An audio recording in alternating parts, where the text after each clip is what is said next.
Well, guys, it's just a little bit past 7:30 on a Wednesday night, which means it is time once again for cinematic conversations. And tonight we have a film that is just so incredibly timely.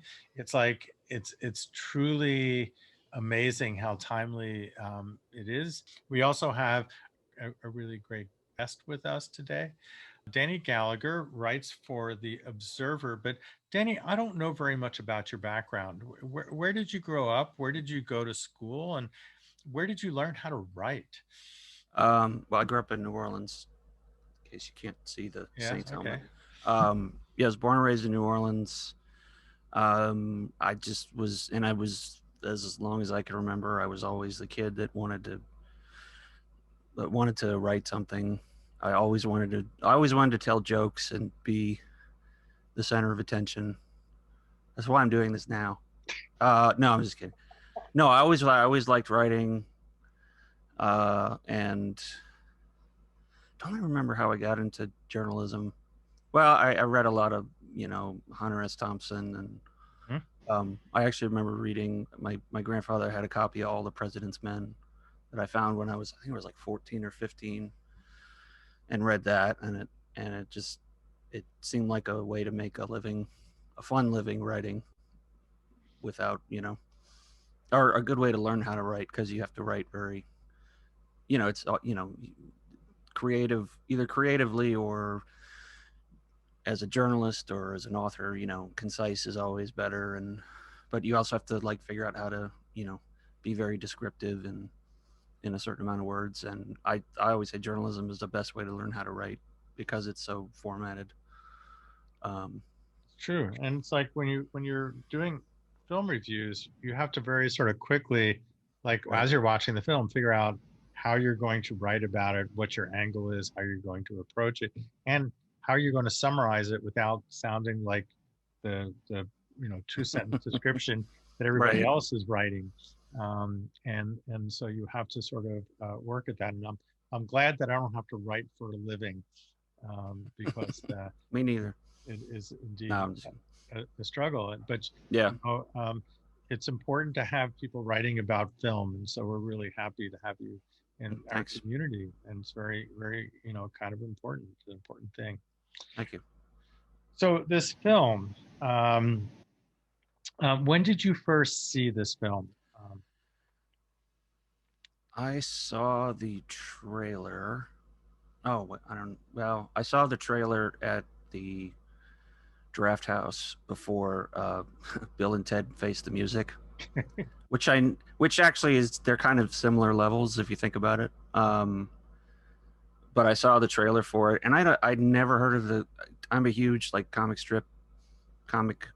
fan, not comic books, but comic strips, humor magazines, band magazine, and I thought I knew every comic strip that existed, and then I learned about Boys Club. I knew what Pepe the Frog was Hmm. because it's so ubiquitous, but I never really looked at where it came from.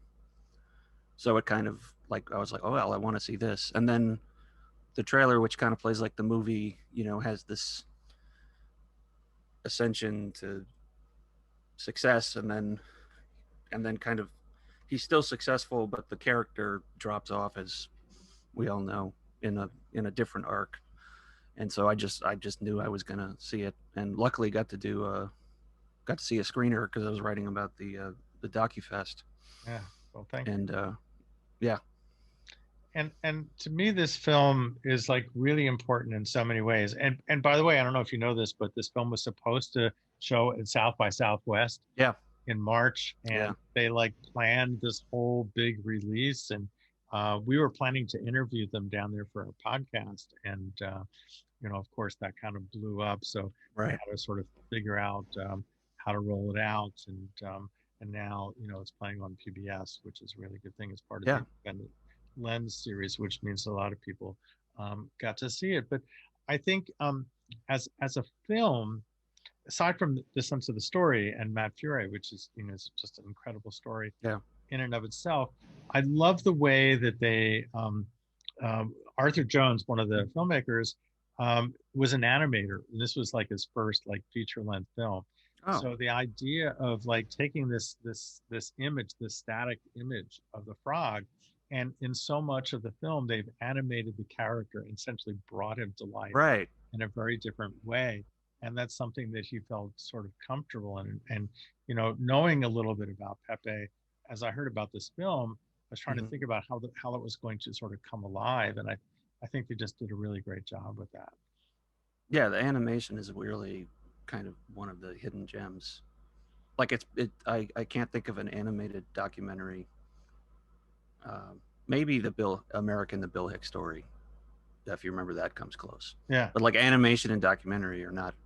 If they're used for like 5 seconds for like Yeah. a one little thing, and this like half of the movie is basically a boys club cartoon. Yeah. Yeah. Which is really great. Yeah. But the other thing that's really incredibly timely, of course, is we had an election yesterday, and today, you know, I don't know about you, but I was hearing a lot of angst and talking to a lot of Yeah. people about why were the polls so wrong? Right. How many people, how many conversations have all of us had? It's like, what's wrong with these people? Why are the polls so wrong? And then when I watched the film, I sort of figured part of it out. Yeah. All of these people who are on Fortran are never going Yeah. to respond honestly to a phone call. Exactly. And it's like there is this whole subculture out there that everything in that culture that amplified Pepe is exactly the kind of people who absolutely love Donald Trump. And the film sort of makes that point, but having it happen as we're trying to figure out why it is where the numbers, we kept thinking the numbers are going to be great. There is this undercurrent of characters that are just, you know, different. Do you remember the guy? What was that guy's name? The guy who was like in the basement. Yes, that was as soon as you started Miles. talking. As soon as you said yes, as soon as you said 4chan, that was the first person I thought of. And I thought that they got somebody who would be incredibly forthcoming about his role in everything. And he's been living in his parents' basement for years and years. I mean, you saw the early photos when he was kind of youngish, and he's just sort Right. of like, this is his life. And trying to understand his mindset of all the things in the film that are important. That interview to me really reveals a different side of the universe that I just otherwise could not understand. Yeah. And we don't, as we learned 2 elections in a row, we don't know is really there, or we were just now finding out is there, and are more active than I think anybody could have imagined. Because that was the thing that struck me was when I saw it, I was thinking about the election too, and the first time, and how there was this entire swath of people that nobody, and I'm not trying to label everybody's the same person, but there was a whole group of people that nobody, the media, pollsters, political experts, like didn't even bother to, either didn't know was there or didn't bother to talk to.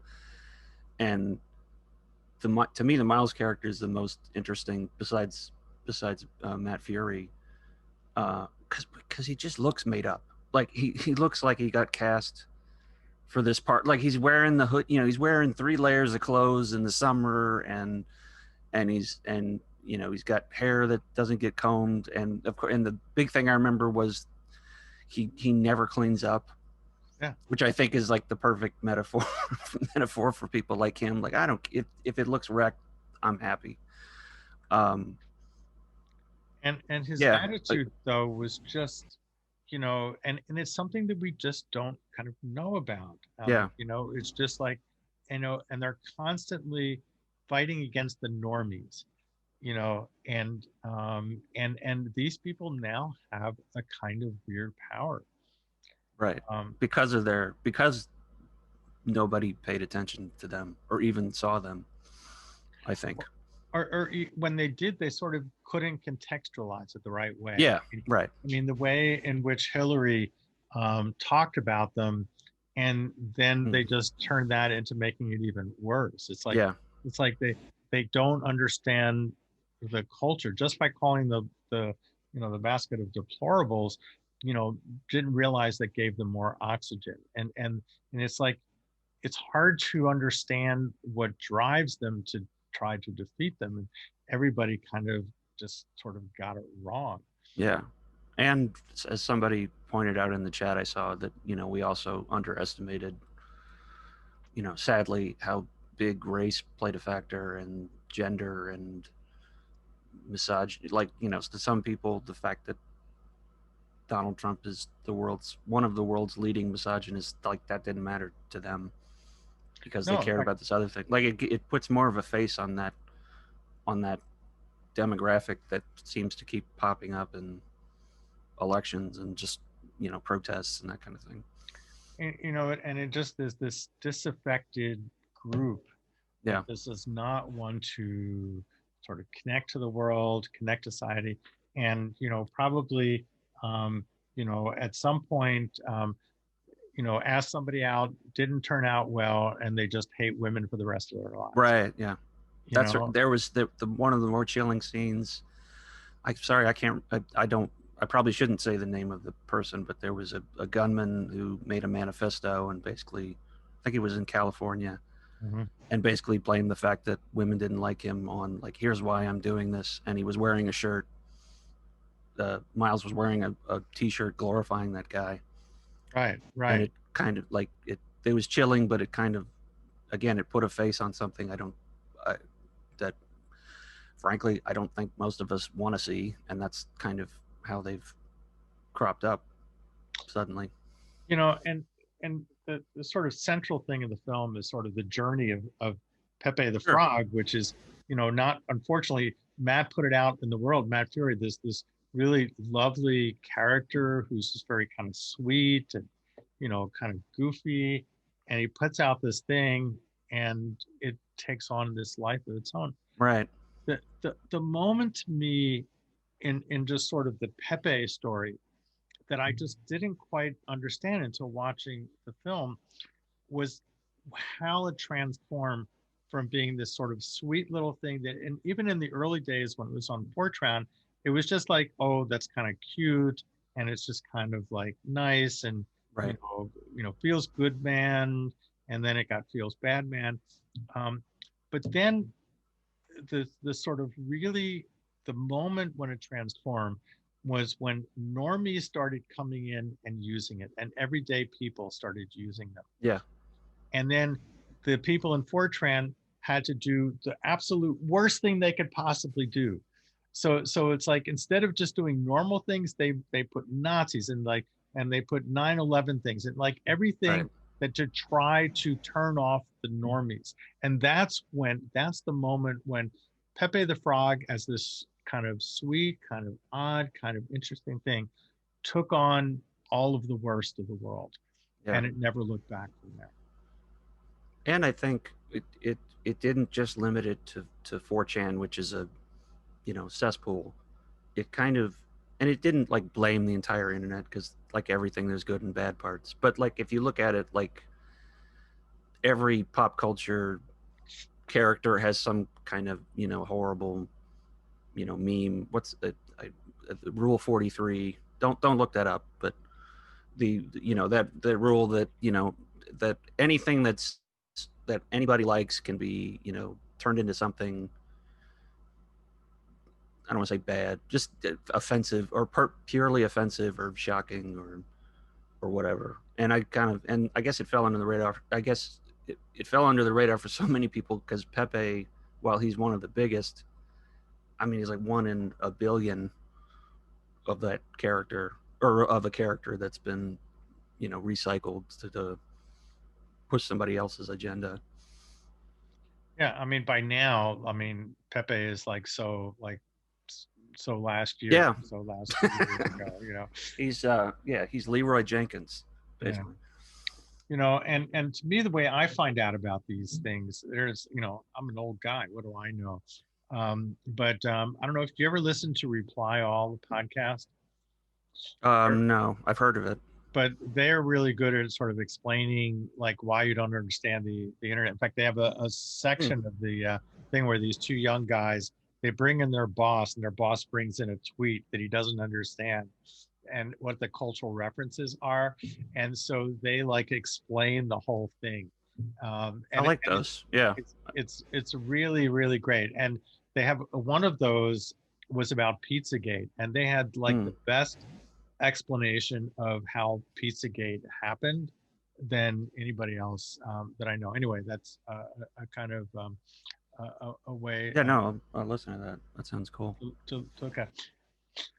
So the other sort of the journeys that happens once that's starting to take off are there these two sort of things. Like the last third of the movie has trying to get off of the hate list from Yeah. the Anti-Defamation League, which is just a really kind of sad thing to do.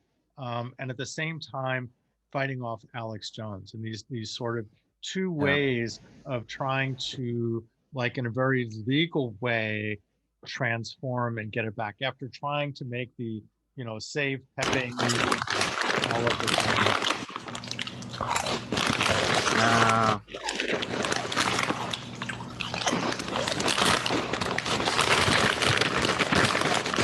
Speaking of 4chan,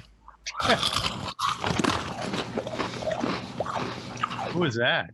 it said troll. Oh, really? Yeah, Sebastian. Sebastian. Oh, Yeah, there you go. all right. I've muted him. Thank you. Okay. Sorry that Sebastian. Hope you enjoyed your chips. So where were we? So the thing with Alex Jones is really interesting because he's not somebody who backs down very much, and he Yeah. just likes to sort of take a fight. And I thought that the part of the documentary when you see um, Alex Jones and Matt Furie being like interviewed, and that they have like the footage of Mhm. them being deposed, I just thought were really, kind of interesting. Yeah, especially Alex Jones. So that was kind of personal for me because I went to UT Austin Mm-hmm. in 99, 2000 when Alex Jones started on public access. Mm.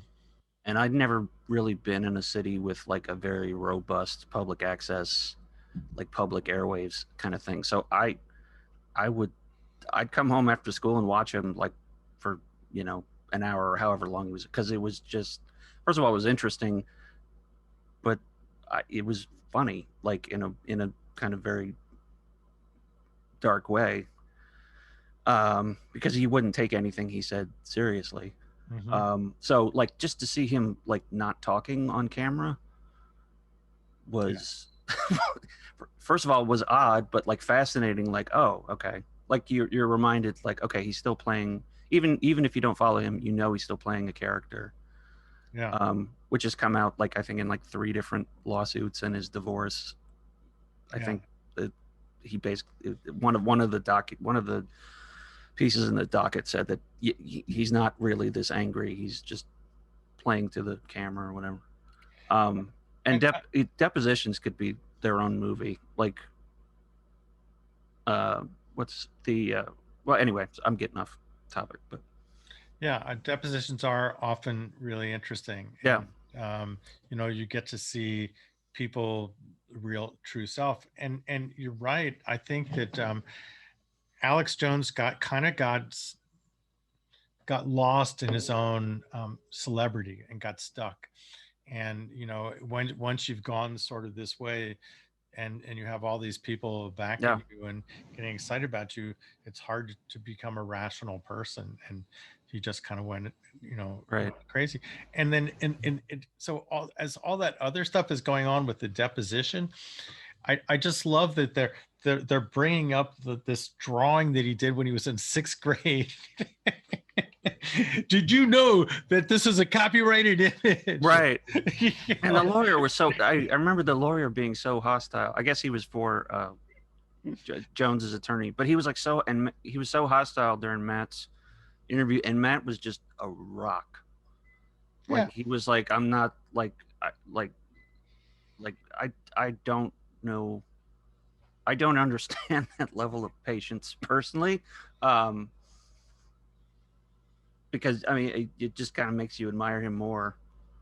Um, not for just taking the stand, but being like, oh wait, he's actually prepared. He's actually emotionally prepared to do this. Yeah, Like it's actually humanly possible to be that stoic.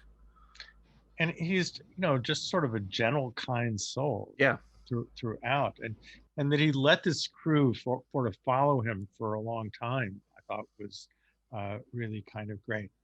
And another kind of crazy moment in the film is like, what is it with the roommate? Like this guy. oh yes, was that the one with the tattoo? Yeah. Yes. So it's like they're in this like relatively small house and they've got a kid and this roommate who looks suspiciously like one of the characters Right, in Boys Club.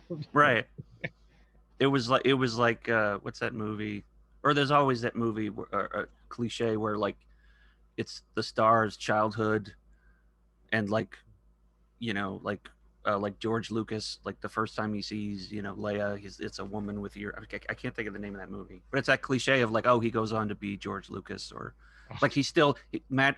It was hilarious that Matt is still in that phase. Yeah. Um, and it also kind of explains the comic strip, which I was really interested in, because Yeah. again, I never knew about it. It made me want to read it. It made me want to go find it and read it. Yeah. I And after seeing it again today, I sort of would like to go and buy a yeah, copy. Because I think it's worthwhile. And that you know, the two examples of in the early years when things were good about Pepe, I thought are just really, yeah. kind of fascinating. The one, his roommate gets a tattoo, Oh, and one of those things like, be wary of what you get a tattoo of. yeah, yeah. Because it was like before it even took off, I think, Yeah, yeah, it on was the just on the internet in a good way.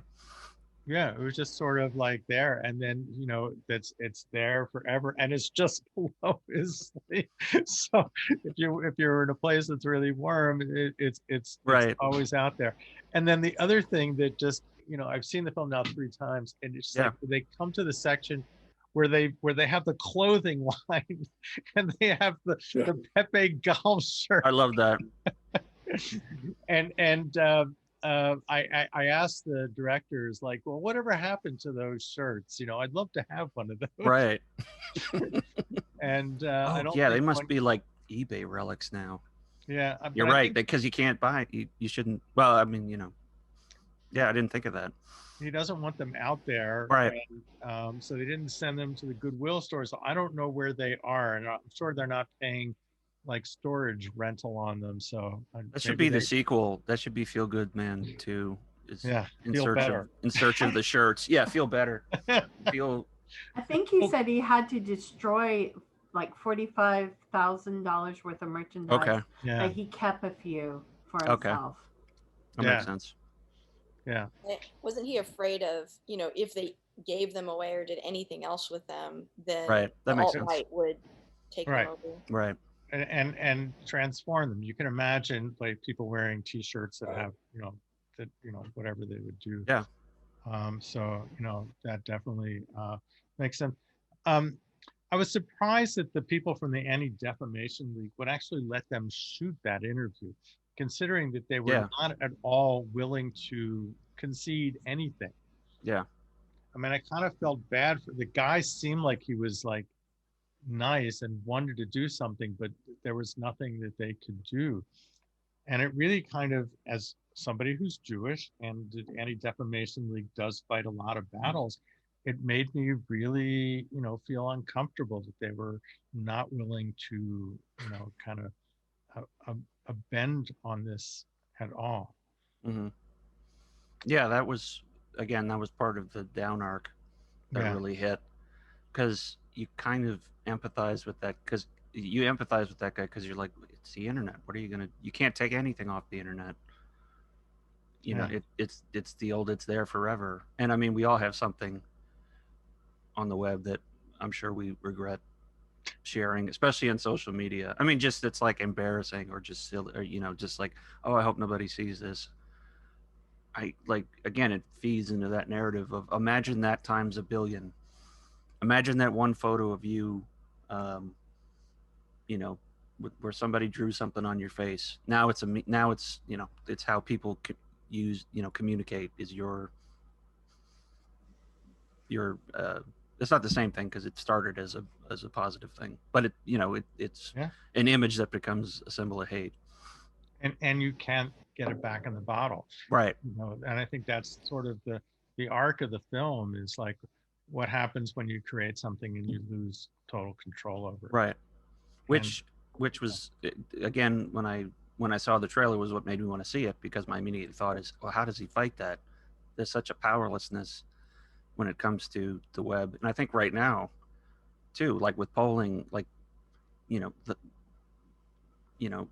internet trolls are everywhere, and and with the election, like again, there's a whole swath of people nobody ever talked to because they organize on this other part of the web. It's just that feeling of like powerlessness. It's like, oh, somebody's finally fighting that feeling I have, that I tell myself every day I don't have control over, so what can I do? I think it would be very easy, would have been very easy for him to sue on the basis of his copyright right away. Right. I don't understand why he didn't do that. But who do you sue is the question. Like when you have a billion people. Oh, I mean, again, well, it wasn't a billion people to begin with, was it? Well, it wasn't a symbol of hate until it became like right. One of the most famous memes ever. The other artist was telling him he needed to lawyer up before. Right. I don't think he ever got it copyrighted. Yeah. No, he did. That showed you a picture of the copyright. Oh, okay. But that was a little late. If he had done it earlier. But again, he wasn't worried about making money and didn't think that somebody was going to do something terrible. So he thought, well, he didn't want to go to court. A lot of people don't like to go to court, so he just did a real. Yeah. And I have to say about this thing about not wanting to go to court. There's that one shot when he's going into the lawyer's office for the first time, and he just like go there and he's like picking up one of the free pieces of candy, and he totally looks like somebody who does not ever want to be in a lawyer's office, and it's like such a foreign universe to him. Right. Yeah. It's just one of those wonderful moments in a documentary where that image speaks so large about his universe and his expectations. Yeah. I felt like there was a lesson there though, because he stressed early on that he was kind of anti-political and he didn't have any strong opinions and he wanted to stay away from it. And that's how this got so big. I mean, his choice to not get involved and to not say anything and to not do anything about it. I mean, it feels like we all kind of did that, and that's how 2016 happened. So exactly, I can relate, but I feel guilty too watching it. Yeah. So Lisa, you're younger than I am here. What could he have done early on? Like when that artist said to him, you really ought to look into this. What could he have done to slow that down? Because it's hard to like shut things down in Fortran. And if you're going after a bunch of people who are living in their mother's basement, it's not like you can sue them for very much. That's true. I mean, as someone that has dealt with 4chan in the past and been harassed on there, there's really nothing you can do in some ways. But I think publicly, like outside of 4chan, I think if he had been more vocal early on about like, hey, I don't agree with this, I don't side with this. But I think there was like sort of a fear for a lot of people back then and an indifference to what's happening on the internet to where they just don't take a stand at all. Like if you could see 4chan back in the day, the like real blatant obvious racism on there, if you tried to tell anybody about it, they would say things like, well, who cares? That's just on the internet. And he probably had that idea too. But if you're a person of color or a woman that is on the board, you're like, hey, this is like a serious problem we should deal with. And the people in charge of that board, they have power. They could have done something about it. But yeah, I just think in the public sphere, he could have been more vocal. Yeah, but I think it's like it wasn't in the public sphere that all this bad stuff happened. It was in the sort of Fortran space, which is homophobic, misogynistic. I mean, I think of Sure. all the things, I think it's misogyny is like I mean, Gamergate came all Yeah. out of Fortran, and that's exactly like where I think all the other stuff just sort of comes out of that. And It's funny you bring that up because I write about technology and video games every now and then, and the Pepe the Frog stream kind of follows in the Gamergate community. There was an attempt to take over like a really big video game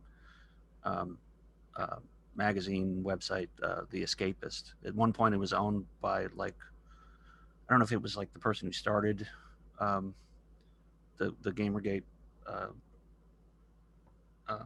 war against the female writer. Yeah. But he was like blatantly like, we're doing this so we can have an alt-right, community that feeds into the Gamergate fire. And I don't know how he got kicked out, but at some point somebody else took it over, specifically not to just build the brand back up, but to turn it away from, what that was. And it's actually going pretty well. So I guess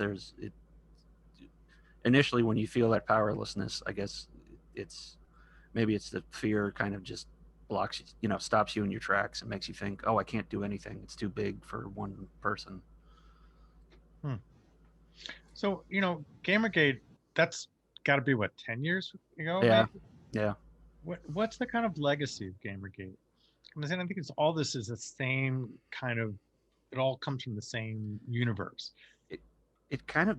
I think it fueled Me Too in a lot of ways, because really it was the first time that like in the gaming community and the industry, developers were like, oh, women play video games. Like 10 years ago, like there wasn't really like, the industry just assumed it was all 18, 15, 10-year-old to 30-year-old guys, Guys like mine. playing Call. Yeah, guys like mine. No, like we thought that was the only guy. And then you think back and there was things like, you would go to the E3 convention and there would be something called Booth Babes, where they would bring in models, to dress up like the characters in, in more revealing outfits to bring guys in. It's like, clearly nobody's paying attention to this. And then one person dares to speak up and she gets leveled with, rape threats and death threats. And, it kind of unmasks that side that either we can't see or we don't want to see. Yeah. Which I think is the big question of the movie is, are we ignoring it or are we just not cognizant of it? Well, it's a good point, because the question is, how do we confront these kinds of Right. things? Like for the next one that comes along, there's that guy who sort of makes the case about irony, how it's like, oh, they say everything's a joke, but it's not a joke. But if it by saying it's a joke, you can't call them on anything, right? Because can't you take a joke? It's a total dodge. And again, I'm sure somebody's counted the number of times Donald Trump has done that, where he says something completely outrageous, but then comes back and says, well, I was just joking. I mean, it's the bleach thing. The bleach. Well, I was kidding. I didn't really tell people to drink bleach. Yeah, but if you saw the video of it, he didn't look. No. Well, first of all, he's president. He's not, the head of Comedy Central. So, I don't want my president. I don't want. Yes, I want a president with a sense of humor, which I don't think he has. And I don't mean to turn this into Real Time with Bill Maher, but he doesn't seem to have that kind of sense of humor to begin with. So it's easy to say, oh, it's just a joke, because how do you know it's in somebody's head? I've always said the internet needs a sarcasm font, like just a universal font, because I can't tell you how many times I've typed something to a friend and didn't put it in italics or underline it or do something to to be like, I'm not really saying this. I'm being a smart ass or whatever. There needs to be like a special font that we all agree means sarcasm That's great. or something. Sarcasm's just the first thing that comes to mind. Some It's people like, put on happy face, but that doesn't always work. Yeah. emojis don't work. You could say Yeah. the emoji is the joke, a joke on top of a joke. Mhm. Yeah. Well, Bart, I have a parallel. I thought that this film was unfortunate good double feature with American Dharma, because when Steve Bannon in American Dharma says that, he said to Earl Morris, he says, you know what the most important thing about Breitbart is? He goes, it's not the articles, it's not what we say, it's all of the comments that Yeah. come below, and they Right. build on top of each other and they get nastier and nastier and nastier. True. And I was like, I believe that at some point, one of the interviews sort of talks about Steve Bannon in this film. They talk about, adding more, just flood it with shit. What's really interesting is, I saw it again today on the PBS version, and of course on PBS you can't say shit. So there were a lot of things that were bleeped out. As I well know, since I produce a show on a local PBS station, and we have to get some of those words out. But Right. yeah, I mean, Steve Bannon's whole notion is you flood the zone with all kinds of things, and it's like with memes, there's one after another, and by the time you reacted to one, there are like 4 more beyond that. And Yeah. and if all you care about is tearing stuff down, and this culture is not about building anything else up, it's about tearing it down. And it's funny you mentioned Steve Bannon because we were just talking about Gamergate. I remember reading in a biography of his, a feature about him. One of the ways he basically amassed his followers was through World of Warcraft. He used some kind of virtual, I may not be saying this right, but he used basically some kind of virtual currency to basically find people like Miles and kind of give them not just a platform, but like a reason to wreak havoc. Yeah, I mean, it totally makes sense. Yeah. And Steve Bannon's, now having, been convicted, I think he was convicted of that scheme. I think he just doesn't have the same power. Been arrested. Yeah. But it's just like, he just doesn't have the same luster he did before. Right. Where he scammed people for money for a wall. And that's the first time I've ever heard the word luster used about Steve Bannon. I don't imagine bright, shining, light coming from it. I don't mean to make my looks, but yeah. I'll just stop there. he certainly has a following, and right. is able to, he's able to articulate a vision that Trump was able to catch on to. Yeah. I don't think that Trump would have been elected the first time without Bannon. No, because again, he found that group of people that either we ignore or don't know about. Yeah. And maybe that's the danger is, the person that finds it first, can wield it any way they want.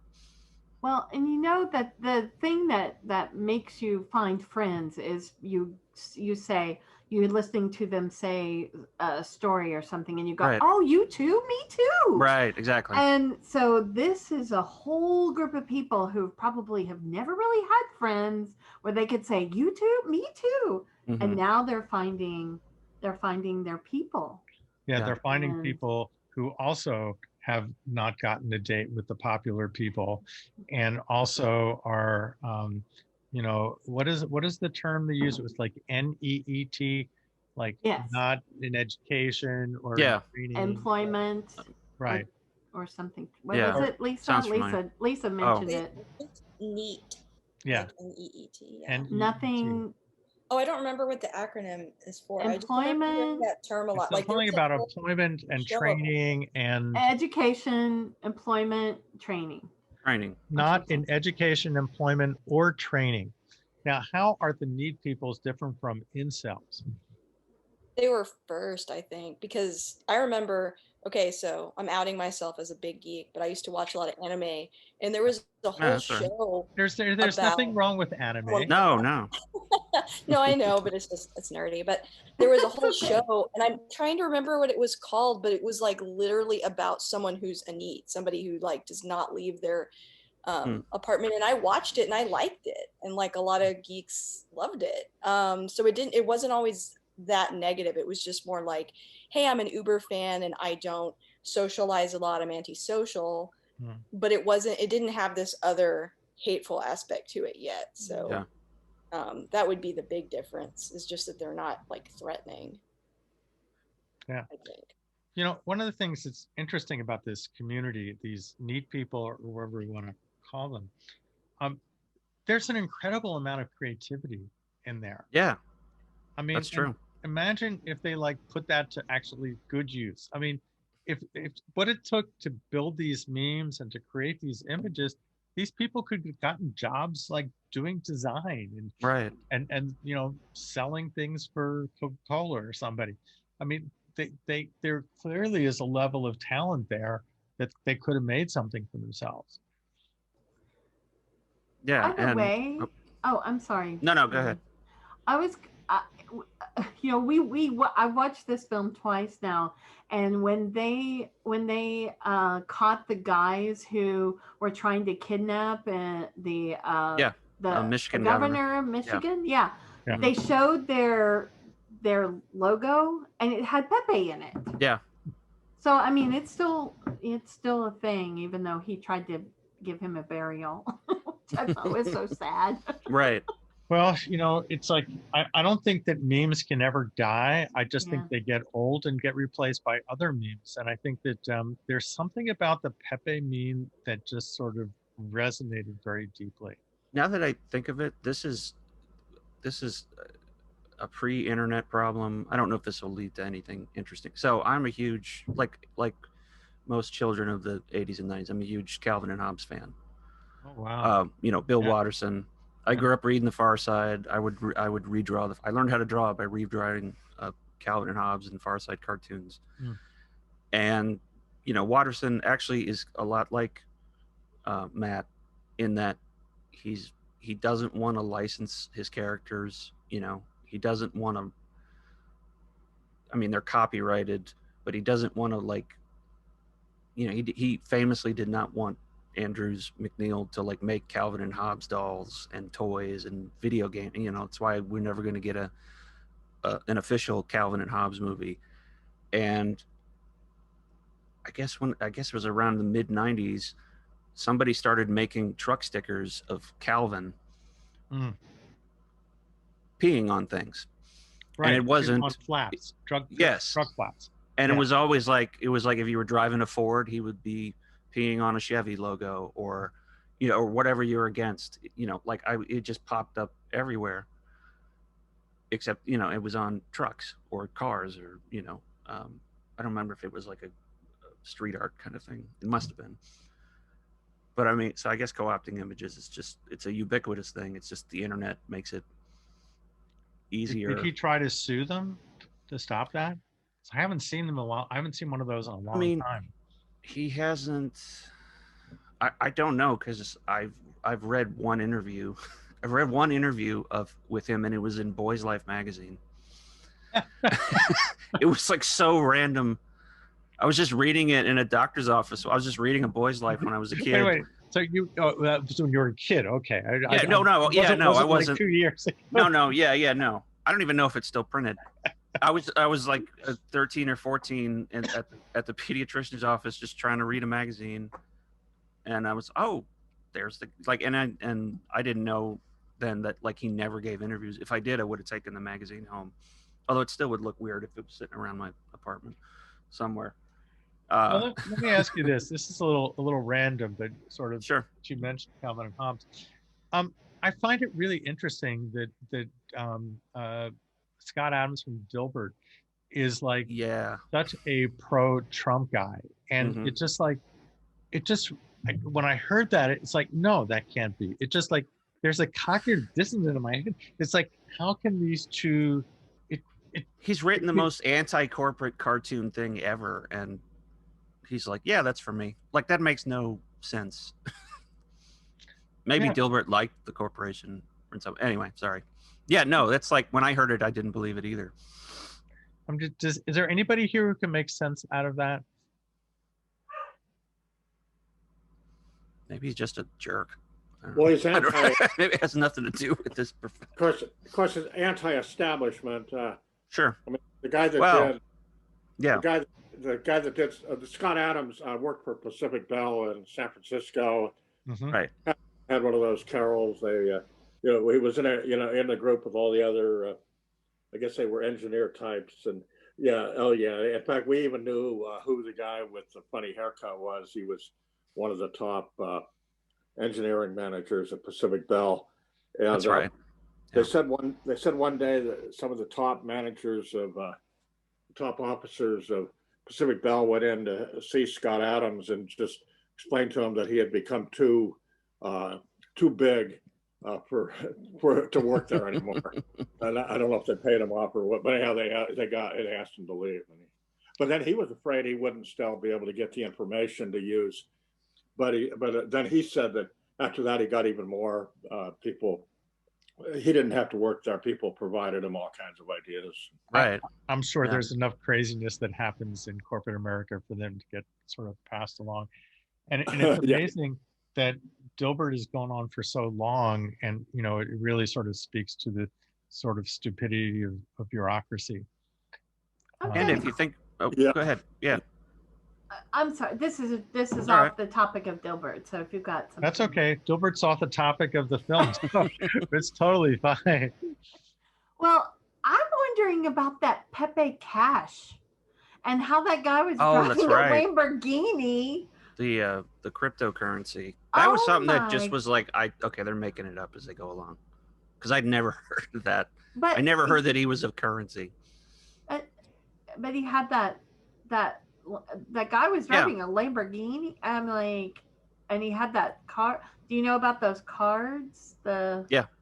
Okay. Or it was so the currency, I think, was some kind of collector card, and he had the rarest, I think it was like the gold Pepe or something like that. It was a Homer Simpson. It was a Homer Pepe, Simpson, that's right. and it was the That's it. minute was misspelled on it or Yes. something. And so, that makes it great. Right. It's like, But it gave it another identity, because then it feeds into, well, like, why are Beanie Babies worth, why is one worth $100,000? and It's they aren't. There are many documentaries about strange cultures, about rarity and collecting, and the Right. people that sort of do them. but It's it feeds in. Oh, sorry. sort of a genre of itself. Go ahead. Yeah. And I was going to say it feeds into the theme of the movie about how we place value on things, not just as literal currency, but as like a symbol of love or hate, or if something's funny or not, or tragic. It's maybe reality is more malleable than I think we want to admit. Lisa says there was some awesome. She has to head off. Oh, Great job, thanks, Danny, Lisa. she says. Thank you. So, Continue. Michael, you've had nothing to say. Do you have any comments about this film? Michael? I actually hadn't had a chance to see this film. I just Mm. saw that y'all were having it and that Danny was a part of it, and I was aware of the of Pepe the meme and the cartoon and 4chan and stuff. So I just wanted to sit in and listen in on the conversation. It's been very interesting. Oh, thanks. Well, please do check it out. And one of the things, just sort of thinking about the whole film and thinking about this moment, watching it again today made me feel better than I felt in the last 24 hours. Right. Yes, it is on Independent Lens, Oh, and good. it's still streaming. So it's available for free on Independent Lens from your public broadcasting system, which what is the 50th anniversary of PBS. So congratulations Oh, wow. on Thanks, that. Nixon. Yes, that one. You know, it's amazing. Sorry, I There's couldn't so many resist. things to hate Richard Nixon about, but like PBS, he really NEA. He got I mean, one. there were a few things that he really did well. But Yeah. but Sorry, I got truthfully, this off. Yeah. this film put all this stuff into perspective, put what's going on now into perspective. But it also, Matt is just such a sweet artist, Yeah. who sort of speaks to the role of what art can be in our lives as a force for good, and how it sort of worked out in a very bad way, but he took, you know, a little bit too late, but went out to try to fix it in whichever way he could. Mm-hmm. And I think in these sort of like difficult times, to sort of see, you know, like good people, talented people, like, you know, going out and sort of fighting for what's right and what's good and what's wholesome. And at the end, when you see him, you know, like drawing children's books, Yeah. and like, you know, really like going through this whole thing, and he's still alive and has a spirit of goodness, and, you know, trying to, you know, to sort of make put a smile on people's faces. You know, I just think that's, you know, at this moment, we need more of this. You know, Yeah. we need more Matt Furies to make more work for us to see. So before we leave, Danny, what have you seen lately other than this that you want to recommend to our audience? Well, we just got through with Halloween. So I don't know if that's that. I don't.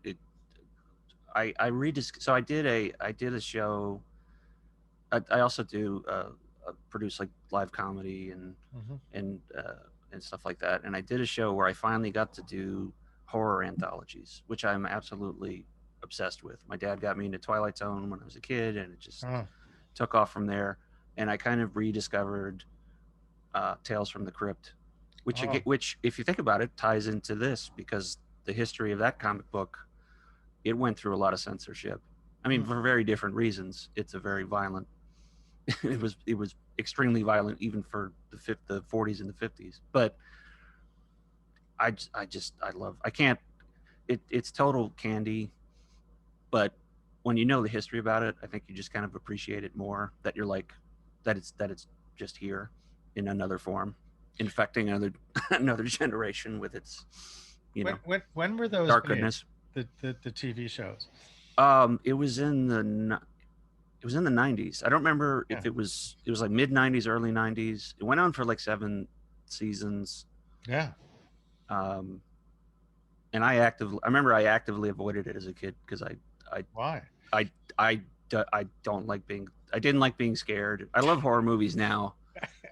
I hate haunted houses. I like horror movies. I just don't want to be in one. So kind of sick. Danny, I want to be the crypt, like I want to be Rod Serling in The Crypt Keeper, but oh no, I don't want to be one of the people in it. No, I didn't grow up with horror until like college, till I went to, a community with a big film community, and kind of just discovered all this cool stuff. So was there a film you remember that sort of changed your notion of like why it was good to watch horror films? 2 come to mind. I'll give the dumb one first. Evil Dead 2, because it's just dumb. I'm a hardcore Stooges fan. I like slapstick. Yeah. And there's a camaraderie to it too that I find very endearing. But I like just, pure goofiness, and a friend of mine rented it for Halloween, and I did not want to watch it, but he made me sit down and watch it, and there was like, it was scary, but there was like, you realize comedy and horror kind of blend in the same way and work the same way. And so it was kind of interesting. That got me into reading like short stories, and kind of like, why is being scared funny, or why does laughing make you scared, or whatever. There was that. And then, what was the one? I don't remember where I saw it first, but I absolutely love John Carpenter's The Thing. Oh. It's one of the few remakes that I think is better than the original, which is still pretty good. And it it just had so many layers to it that I kept watching it over and over again to just make sure I didn't miss anything. And then learn 20 years later that there's a whole twist I didn't even know about, which I won't spoil. You can look for it. But reason to revisit films to find out things you didn't see in them before. Exactly. I love the original Halloween, the first, you know, the film that sort of made John Carpenter, and the music and I think I'm not a big horror fan guy, but sure, good ones are really good. And I like Tales of the Crypt, and I like the music, and I like yes, you know. And I loved, again, I don't know why I love the Outer Edges, or why I was like, I mean, I wish I could be Rod Serling or that guy. You know, I wish I could be the guy that tells. I guess because I like telling stories, but there's just kind of a freeness to it. When I was in graduate school, we would watch Twilight Zone. Yeah. And whenever there was an episode that we hadn't seen before, it was like a contest to figure out if we could figure out the ending, if we could figure out what the twist was, and who could figure that out first. Right. Then it got to the point when there wasn't one that we hadn't seen before. We'd seen them all. But it makes you like enrich them and so much more. Well, Danny, thank you so much for spending time with us. It's really great to sort of know you better, which is really wonderful. No, we've talked for off and on for 5 years, and I realized we'd never sat down and just talked without a notebook or a tape recorder or something. It's weird. Oh no, I enjoyed this. Thanks for inviting me. We do this every Wednesday night. Next week Chicago 7, is that right? Oh, good. Yes, join us. Yeah, I've been wanting to watch that too. And we've got some people from Chicago who will be our guests, so they will give us a really interesting historical perspective. And if you haven't seen it, I mean, it's a really and for those of you who are coming next week, I strongly recommend seeing a film called Chicago 10, which is a documentary that has animation. They took the stuff in the courtroom and animated that. So it's got like regular documentary of like all the stuff that was happening in the streets. And then there's that as well. And then there's Haskell Wexler's film, Medium Cool, which is a dramatic film, but it was going on during the 68 convention.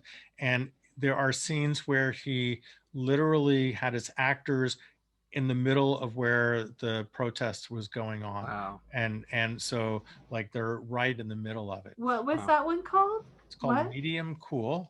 Medium Cool. And it's directed by Haskell Wexler, a very famous cinematographer. Mm-hmm. And of course, Medium Cool is a reference to Marshall McLuhan with the hot and cold media. And it's just a really great film. I will try to see if I can find links to all of those, and we'll post Can I give them. one quick plug? Yeah, sure, please. Real quick. So this weekend I'm doing a charity marathon on Twitch. It's through Free Play Arcade, which is a great local arcade chain. Mm-hmm. And very community oriented, which is how I got to do it. We're raising money for Cook Children's Hospital. It's on Saturday from 9 a.m. to 2 a.m. at twitch.tv/freeplayarcade. If you go to my Twitter, this is Danny G, you can see a link to donate, and we've got all kinds of cool stuff planned. Cool. So not just playing games, we've actually written a lot of stuff. I need to go finish. I have 2 days. I have 3 days. I have 2 days. I forgot it's Wednesday. No, it's good. No, it'll be good. I always do it every year, and I almost didn't get to do it until Free Play said, hey, here's a studio. Do what you want for 24 hours. Oh, that's great. Yeah. Well, that's great. Thanks. Well, Danny, thanks so much. Raquel, thanks for setting up all this. We really appreciate your hard work. Yeah, it was fun. Thanks for having me. And we'll see you all next week, 7:30. And Danny, thank you so much.